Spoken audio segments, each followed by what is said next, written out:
Hello guys, welcome back to Dark Angels Intuition. Welcome back to my channel. Welcome back sa palaging nag-aabang ng mga readings ko. So, ang gagawin ko ngayon is the first 2024. Sino yung pipiliin niya? Ikaw o yung isa? So, I will going to pull first Oracle card, Island Time Wellness Oracle card for your situation. Tignan natin. Dito yung sa inyo, dito yung sa isa. Pero kung saan kayo naka-resonate, doon kayo. So, takes what resonates and leave the rest. This is not a personal reading. This is a general love reading. So, pwede itong vice versa. Put yourself in a situation kung saan kayo naka-resonate. Okay, hindi lahat maka-resonate sa reading na to. So, takes what resonates and leave the rest. If hindi kayo naka-resonate at all, even kahit saan dito sa kanila, then this reading is not for you guys. So I'm going to mention zodiac signs sa every part of this reading. So let's start. I'm going to pull one sa part mo and one sa part ng other person. Photograph. Looking at your photos, missing you, nostalgia, make new memories. So, this person is missing you right now. And dito naman sa other person is rebuilding, sabotage, interrogation, persistent, working on it. So, they are working on it, but this person is missing you. Okay, so let's see at this. Ano yung gusto niyang sabihin sa'yo? So, what this person wanted to tell you? I will going to pick at least one card for this. So what this person wanted to tell you and what this person wanted to tell to the other person.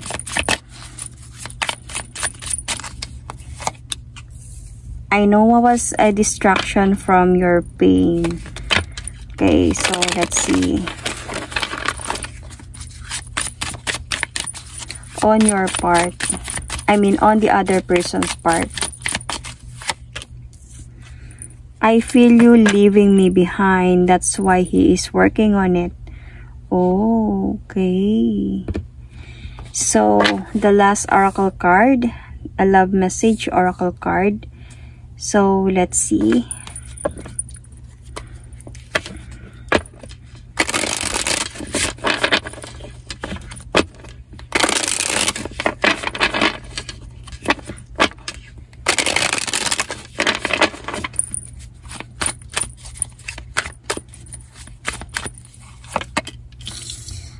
Open your eyes to someone. Open your eyes. If someone shows you who they are, believe them at the first time. So, this is for you. A bit nakukuha ko yung story na to. Who are you and who is this person in his life? Take your power back.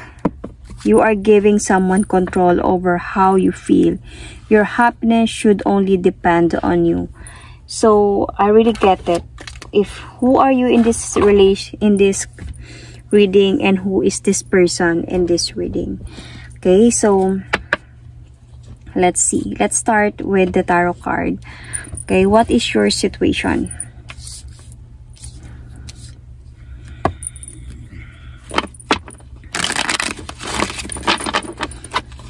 Ano yung situation ninyo?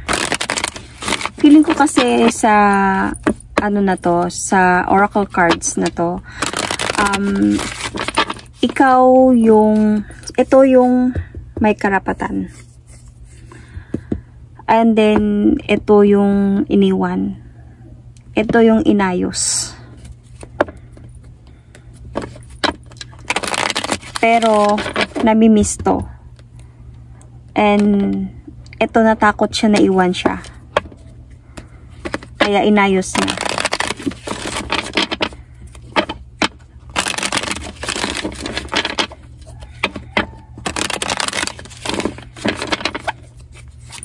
So, I'm going to pull cards in your situation and their situation.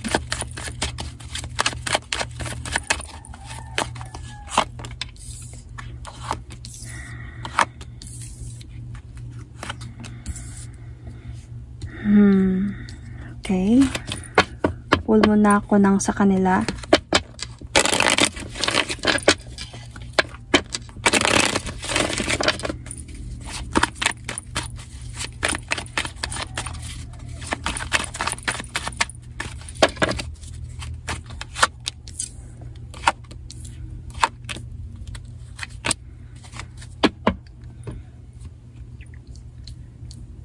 See?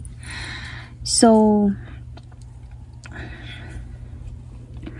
what is your situation here? Mabigat yung sitwasyon ninyo dito sa inyong dalawa. Feeling ko, yung person na to is a married one. Okay? And parang bumabalik siya doon. I think that this person has a responsibility. A married person. And parang andun sa point na ang bigat ng problema. So, could be kayo yung married. Okay? Could be kayo yung married and then may responsibility siya sa'yo, pero ang bigat ng problema ninyong dalawa. Ang bigat ng problema niya, especially sa'yo, sa part mo. Dahil I think nagmahal nga siya talaga ng iba. Dito naman sa part na to, sa part ng other person is hindi lahat nasasabi niya dito. Parang he wanted na ayusin to sa kanila kasi he's trying parang nagigain siya ng strength na to fix their problem or alagaan yung relasyon nila because he is happy here. Masaya siya dito. Pero hindi lahat nasasabi niya dito. Pero gusto niyang mag-work to. You know? Kaya nga, parang ayaw niyang iwan siya nito kasi masaya siya dito. Pero sa point dito sa'yo is mabigat yung problema ninyong dalawa. Pero alam niyang responsibility niya sa'yo. Alam niya kung sino ka sa buhay niya. Oo, nagkamali ako sa inisip ko. Okay. So, let's see the feelings here.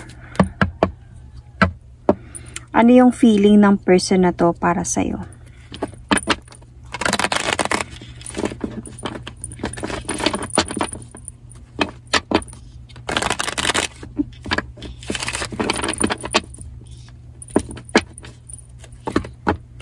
Ano yung feeling ni person para sa'yo?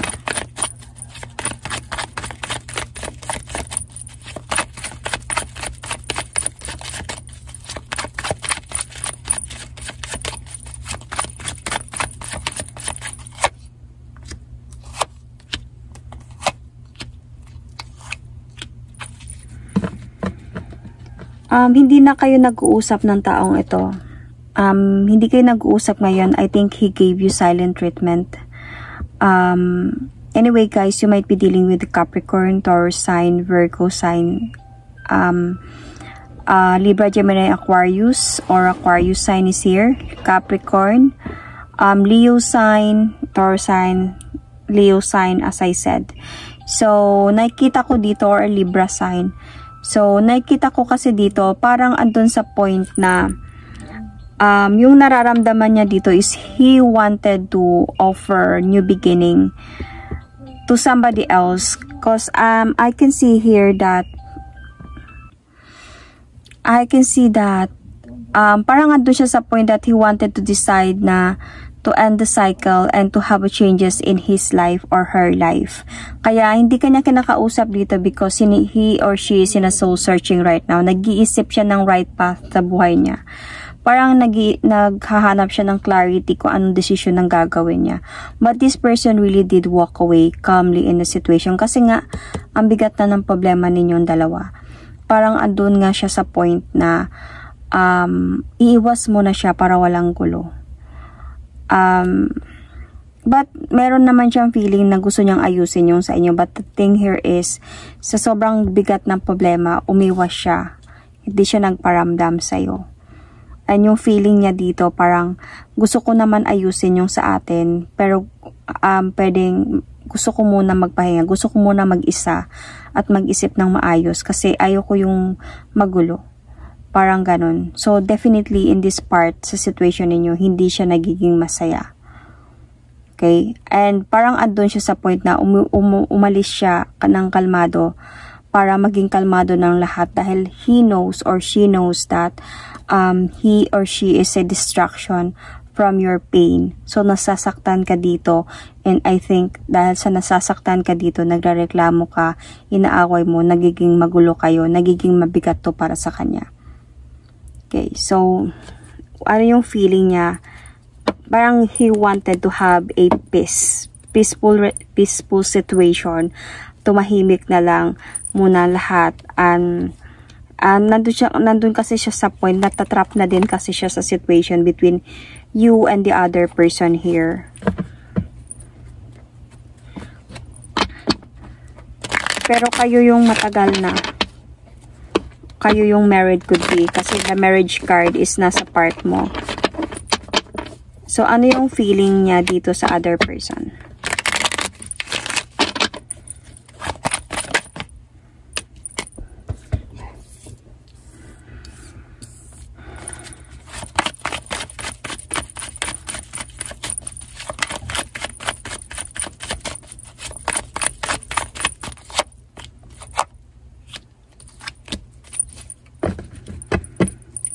Okay, so ano yung feeling niya dito sa other person? Parang he wanted to decide on something. Honestly, hindi din siya nagiging masaya dito. Like ganito. He is happy when he is with this person, but deep inside hindi siya masaya because nga of what is happening. You know, because he really need to decide. Kailangan niya mag-decide between you and this other person. Kung sino yung paglalaban niya. Honestly, gusto niya din naman ito ipaglaban. Parang sa mga hadlang na nangyayari. Pero, nag-aaway din sila nito eh. Kaya, feeling niya nga dito, ang bigat-bigat ng problema niya. Kasi parang feeling niya walang tumutulong sa kanya. Parang feeling niya walang nakakaintindi sa kanya. Feeling niya siya lang yung nagpapasan ng burden ng buhay niya. Kasi even dito sa kanila, nag-aaway din sila. Napapagod na din talaga siya. Because of the clarity dito sa part ninyong dalawa. Nag-aaway talaga sila nito. But andun siya, kasi sa point nagkakaroon na din siya ng realization. Nagkakaroon na siya ng realization sa mga nagagawa niyang kasalanan, mistakes sa buhay niya, especially on you. And parang spiritual awakening na parang naisip niya parang hindi ko dapat ginagawa to. Parang mali yung mga ginagawa ko. So, nagkakaroon na siya ng ganon. Once nagkakaroon na siya ng ganon, hindi na sila nagiging masaya and palagi na silang nagtatalo nito. Ibig sabihin, nagka-question na yung other person dito sa kanya. So, the thing here, since lagi silang nagtatalo ng person na to, merong tendency siguro itong person na to wanted to walk away. But, I feel you leaving me behind. Ito yung naramdaman ng person mo sa taong ito na feeling niya iiwan na siya nito. Kaya to the point na he or she is rebuilding this situation. Kasi nga ayaw niya pang mawala to. Okay. How you feel about your situation? So, how you feel?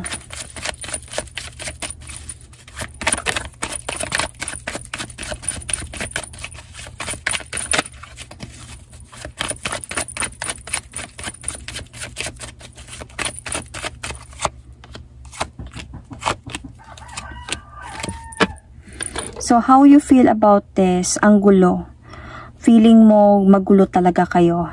You are also fighting. You are also having these arguments. Because I think both side meron ng clarity dito. But andun din sa kanya that with the King of Wands, he has also a parang confident na isang araw aayusin niya din yung sa inyo because he knows who you are in his life. Alam niya yung responsibility niya sa'yo. Alam niya kung sino ka sa buhay niya. And parang balang araw, this is what you feel, right?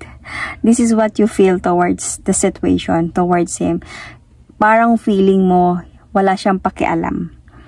Okay? Parang feeling mo, he or she is so easy-go-lucky person.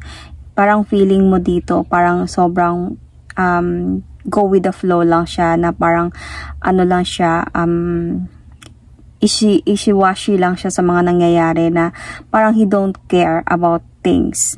And feeling mo dito nawawasak na kayong dalawa. So, andun din sa point na you felt hindi din niya alam kung sino yung pipiliin niya. Ramdam mo yun. Naramdaman mo yun sa kanya na hindi niya alam kung sino yung pipiliin niya sa inyong dalawa. Meaning, alam mo yung mga nangyayari. And you felt parang sa sitwasyon na to, hindi niya alam kung saan siya patutungo. So, parang nandun ka sa point na feeling mo, you wanted to walk away emotionally na lang, because it hurts you so much, because you really want that this person to offer you the love, the true love, and only you. Yung maibalik niya sa dati, yung mga pagmamahalan ninyong dalawa. Yung maalala niya kung gaano kayo ka nagmamahalan before, gaano ka-importante itong marriage ninyo ba, or pagsasama ninyo dalawa. And he really want na you really want na he will going to talk to you about this and ayusin to. You really want na gagawin niya to sa'yo, pero you felt parang wala siyang pakialam. You felt here parang mas lalong gumugulo, mas lalo kayong gumuguho. And you felt here parang yung option, parang bakit hindi siya makakapili, bakit hindi siya makakapag-decide. So, and dito ka na-distract talaga. And I think here that with this photograph, namimiss mo yung ikaw yung nakamiss ng nakaraan ninyong dalawa. Or sabihin natin that also this person might be mirroring each other. Meron sa inyo dito. Parang namimiss ka din niya, but he tend to leave you, or he tend to walk away or leave calmly, and give you silent treatment, because ayaw niya maging distraction siya sa nararamdaman mong pain, kasi ayaw niyang lalo pa kayong gumulo. So, let's see kung ano yung nararamdaman ng other person sa sitwasyon nilang dalawa, or sa person mo.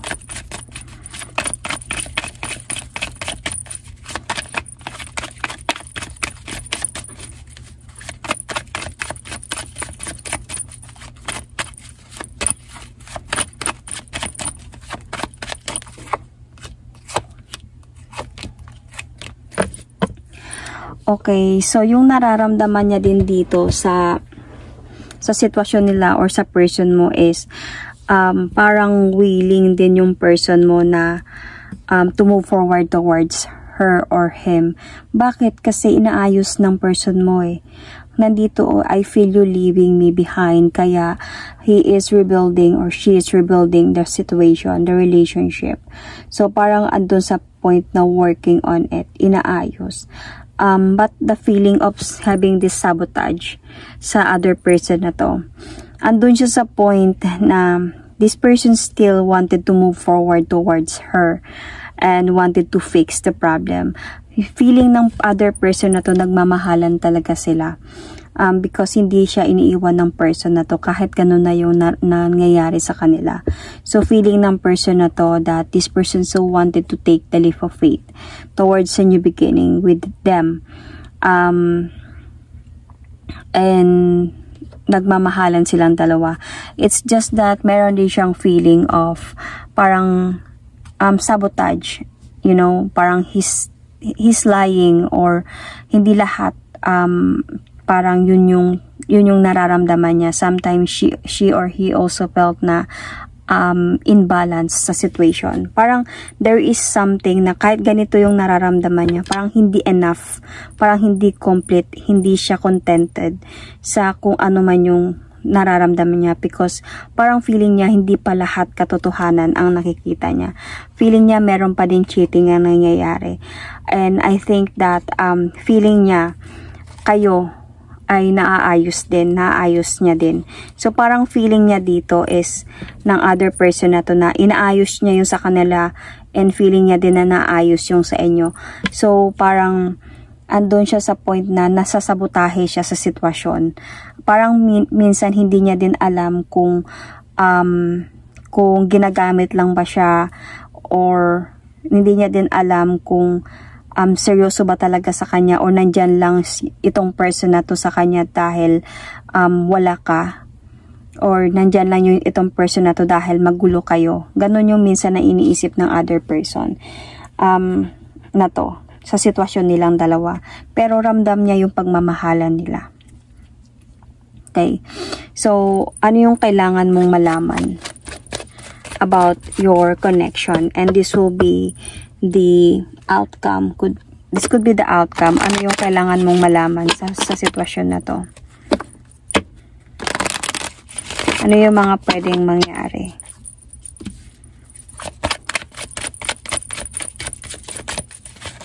Oops.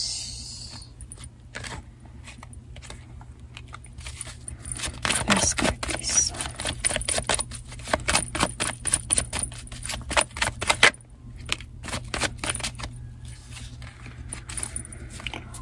Okay.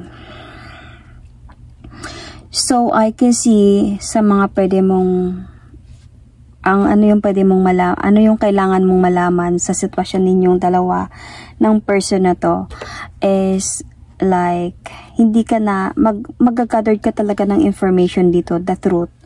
Parang dito ka magfo-focus kung ano ba talaga ang meron sa kanila nito. So, parang adun ka sa point na malalaman mo, hindi ka magiging inosente sa mga bagay-bagay dito. Hindi mo hahayaan na parang wala ka na lang alam kung anong meron sa kanila nito. So, definitely, merong trap sa situation itong person na to. Matatrap talaga siya sa situation kasi you will never give up on finding the truth about them. Hindi mo hayaan na to. Andun sa point that because kung ano man yung malalaman mo, kung ano man meron sa kanila, you are willing to just let it go. Parang andun ka sa point na you wanted to move forward. You wanted to let go. You wanted to move on. You wanted even kahit maging single na lang ako. Kung hindi mo kaya magpakatatay or magpakaasawa or magpakatatag or hindi mo kayang mabigyan ako ng stable relationship or marriage, hindi mo kaya maging matured enough to handle this situation, then I will just going to choose na maging single na lang kaysa sa ganitong sitwasyon. So definitely adun sa point that you really wanted na maayos kayo, however you wanted a complete relationship or marriage or family, even to build a family. So pasensya na sa ingay. But andun sa point, nagiging cold na kasi yung situation. So definitely, kung ano yung kailangan mo malaman, magiging cold talaga yung situation ninyo. Kasi wala ka ng tiwala nawala na yung tiwala mo sa kanya. I can see here parang you will going to walk away emotionally from this and healed from this situation, even if sobrang mahal mo pa itong taong ito, dahil nga might be you are married, dahil nga madami na kayong pinagdaanan. Parang adun ka sa point that you wanted to heal from this. And feeling ko dito, adun ka sa point na waiting kung kailan siya magbago, kung kailan siya, kung itong gagawin mo na to, na umalis sa sitwasyon na to at mag-move on from him, kung aayusin niya ba yung sa inyo or hindi. You will going to rebuild yourself talaga dito. Ipapakita mo na kaya mo mabuhay nang wala siya. And you will going to see through this transformation sa buhay mo, sa sarili mo, is aayusin niya ba yung sa inyo or hindi. Siguro through this na gagawin mo, dito kanya mamimiss kasi you will really going to leave this situation, this relationship or marriage. Kasi I think open your eyes is the message of this reading sa inyong part. So if someone shows you who they are, believe them at the first time. So open your eyes. Might be you did open your eyes here and you did you did see the truth na parang walang mangyayari. Kung hindi ako gagawa ng action, walang mangyayari. Ako lang yung masasaktan. So, dito, let's see about sa point na to. Sa kanila. So, ano yung mga kailangan malaman ng other person na to about their connection?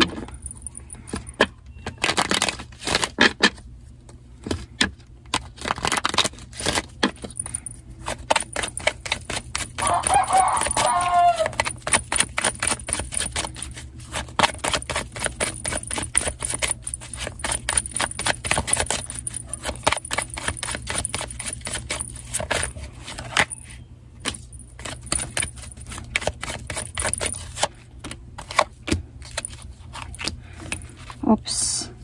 Consider. Okay.